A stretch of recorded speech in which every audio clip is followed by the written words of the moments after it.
Em nome do Pai, do Filho e do Espírito Santo. Amém. Nós os adoramos, Senhor, e vos bendizemos, porque pela vossa santa cruz remistes o mundo. Dileto ouvinte, bom dia. Deus abençoa você e suas atividades nesta terça-feira, 8 de março. Recitemos juntos a oração ao nosso Santo Anjo da Guarda. Santo anjo do Senhor, meu zeloso guardador, se a ti me confiou a piedade divina, sempre me rege, me guarda, me governa e ilumina. Amém. Dando sequência às meditações riquíssimas de Santo Tomás de Aquino sobre a Quaresma, hoje ele nos apresenta o tema: de que modo Cristo sofreu todos os sofrimentos. Os sofrimentos humanos, diz ele, podem ser considerados a dupla luz. Primeiro, quanto à espécie, e então não devia Cristo sofrer todos os sofrimentos, pois muitas espécies de sofrimentos são contrárias entre si, tal a combustão pelo fogo e a submersão na água. Mas agora tratamos dos sofrimentos de proveniência extrínseca, pois os sofrimentos procedentes de causas externas, como as doenças do corpo, não devia ele sofrê-los, como dissemos. Mas quanto ao gênero, sofreu todos os sofrimentos humanos, o que é susceptível de tríplice consideração. Primeiro, quanto aos homens que lhe causaram sofrimentos, pois certos sofrimentos lhe foram infligidos pelos gentios e pelos judeus, por homens e por mulheres, como mostram as criadas acusadoras de Pedro. Também recebeu sofrimentos de príncipes e de seus ministros, e do populocho, conforme as Escrituras. Por que razão se embraveceram as nações e os povos, meditaram coisas vãs, os reis da terra se sublevaram e os príncipes se coligaram contra o Senhor e seu Cristo. Sofreu também de seus discípulos e conhecidos, como de Judas, que o traiu, e de Pedro, que o negou. Segundo, o mesmo se conclui relativamente àquilo em que o homem pode sofrer. Assim sofreu nos seus amigos, que o abandonaram na sua reputação, pelas blasfêmias contra ele proferidas, na sua honra e glória, pelas irrisões e contumélias contra ele assacadas, nos bens quanto às suas próprias vestes foi expoliado, na alma pela tristeza, pelo tédio e pelo temor, no corpo pelos ferimentos e flagelações. Terceiro, podemos considerá-lo relativamente aos membros do corpo. Assim Cristo sofreu na cabeça a coroa de pungentes espinhos, nas mãos e nos pés a pregação dos cravos, na face bofetadas e cuspe, e em todo o seu corpo flagelações. Sofreu também em todos os sentidos do corpo, no tato, quando flagelado e pregado com os cravos, no gosto, quando lhe deram de beber fel e vinagre, no olfato, quando suspenso no patíbulo, num lugar fétido pelos cadáveres dos suplicados, chamado Calvário, no ouvido, ferido pelas vociferações dos que o blasfemavam e faziam dele irrisão, na vista, ao ver sua mãe e o discípulo a quem amava chorando. Quanto à suficiência, um sofrimento mínimo de Cristo bastava para remir o gênero humano de todos os pecados, mas quanto à conveniência, foi suficiente que sofresse todos os gêneros de sofrimento.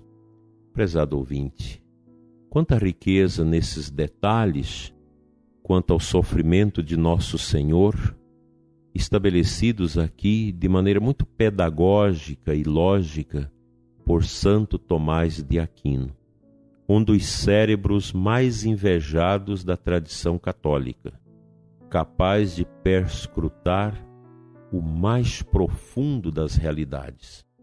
Imaginemos esse santo, grande homem, que vivia assoberbado por tantos trabalhos intelectuais, mas que tinha seu tempo diante do Santíssimo para adorar a Jesus.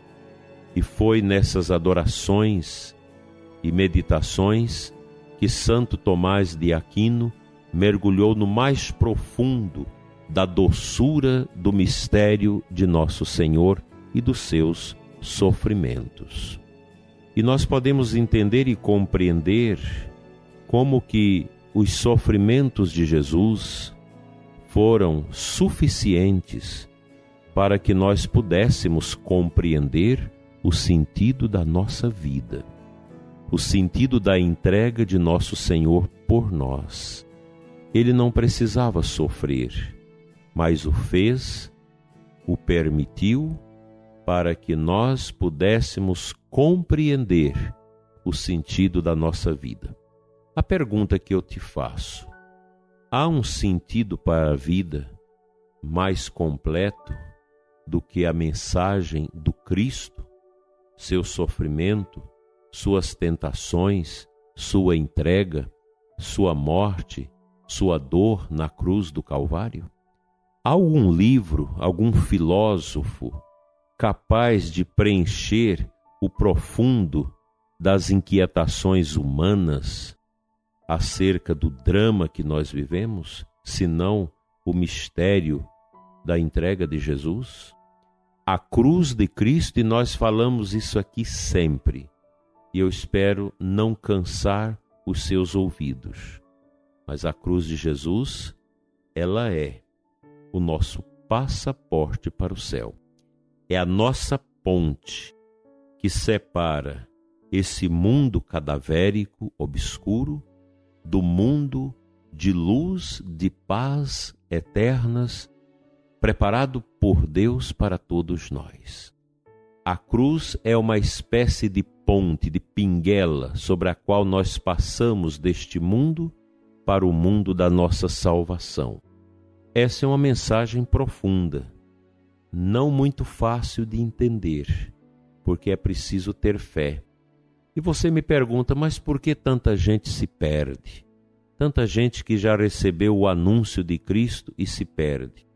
Porque quantas pessoas falam bonitos de Cristo, falam tão bem de Nosso Senhor, mas têm uma vida totalmente contrária à fé, à esperança e à caridade. Isso é comum. A gente escuta muito mesmo, pessoas que faz um discurso bonito, mas você ali já vê um certo ratear na voz, porque não tem unção.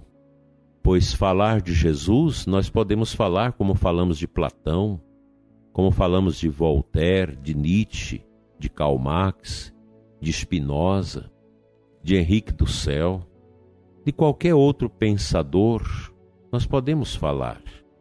Mas falar de Jesus não é como você falar de um filósofo, de um historiador, de um sociólogo, de um teólogo. Falar de Jesus é falar do doce Deus, do doce amor que encheu as nossas almas com aquela compreensão que a Virgem Santíssima teve da sua missão, como a mãe do belo amor. Isso é algo tão grande. Jesus desfigurado, Jesus continuou belo. O seu olhar de morte, de sofrimento na cruz, como lá no filme do Mel Gibson, é uma beleza da dor que salva o mundo, que eleva as almas.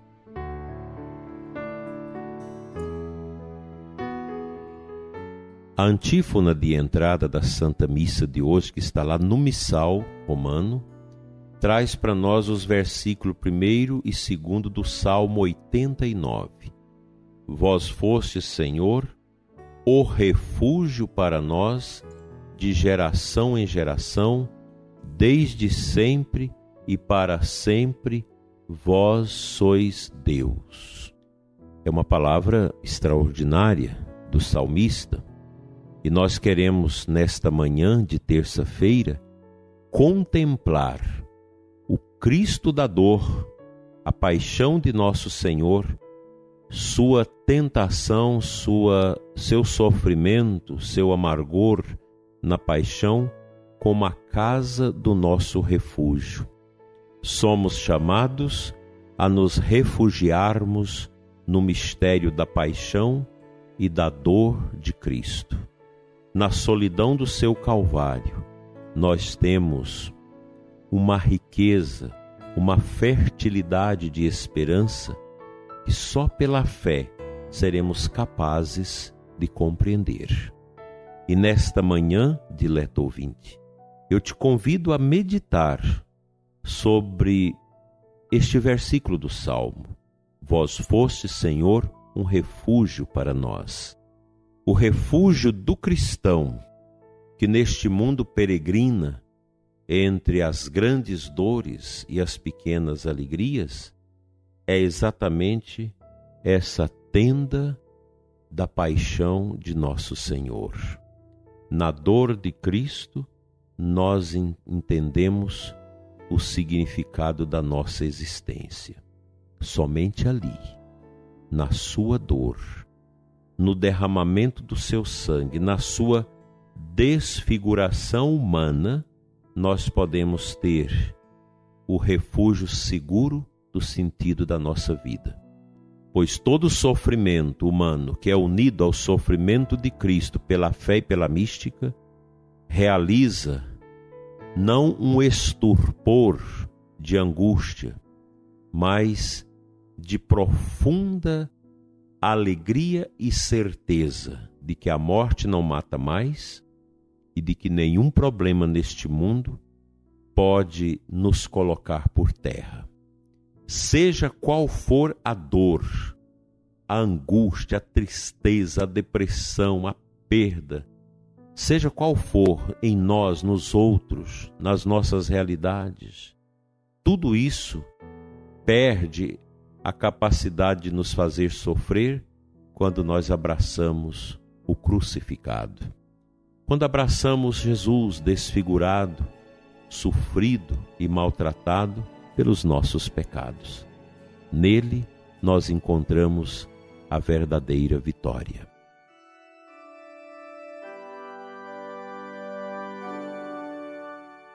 Que a dor de Jesus amenize e cure a sua dor, prezado ouvinte, e te dê a santa paz.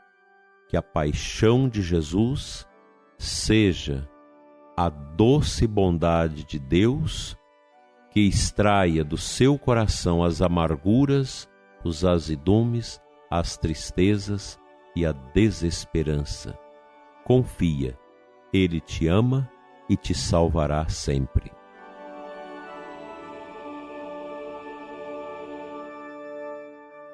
O Senhor Todo-Poderoso te abençoe e te guarde, em nome do Pai, do Filho e do Espírito Santo. Amém. Até amanhã, se Deus quiser. Que Jesus, na sua dor, alivie as suas angústias e tristezas.